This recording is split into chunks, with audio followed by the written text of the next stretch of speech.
नमस्कार. गरजा रायगड सात संवाद या वृत्तवाहिनीत आपलं स्वागत आहे. तर चला पाहूया आजच्या घडामोडी.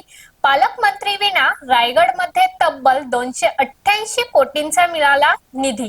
राष्ट्रवादी, अजित पवार गट आणि शिंदे सेना यांच्यात पालकमंत्री पदावरून वाद आहे. त्यामुळे 1.25 वर्ष झाला तरी रायगडला पालकमंत्री पद मिळालेला नाही. पालकमंत्री नसल्याने जिल्हा नियोजन समितीची बैठक ही रखडलेली आहे. असे असले तरी शासनाकडून जिल्हा नियोजन समितीला निधी मिळत आहे. रायगड जिल्ह्याला पालकमंत्री मिळाला नसला तरी जिल्हा नियोजन समितीला निधी प्राप्त होत आहे. जिल्हा नियोजन समितीकडे 288 कोटींचा निधी शासनाकडून प्राप्त झालेला आहे. यापैकी 125 कोटी निधी खर्च झालेला आहे. उर्वरित निधीही जानेवारीच्या पहिल्या आठवड्यात खर्च होईल असा विश्वास जिल्हा नियोजन अधिकारी उमेश सूर्यवंशी यांनी दाखविला आहे. वार्षिक आराखड्यातील 60% निधी विविध विकास कामांवर आतापर्यंत खर्च झाला आहे. 481 कोटींचा आराखडा.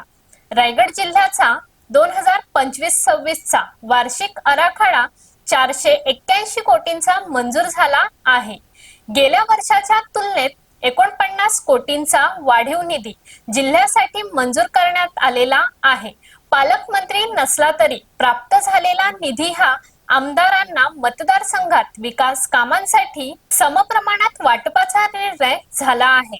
रायगडच्या ग्रामीण तसेच शहरी भागाचा विकास हा जिल्हा नियोजन समितीच्या माध्यमातून साधला जातो.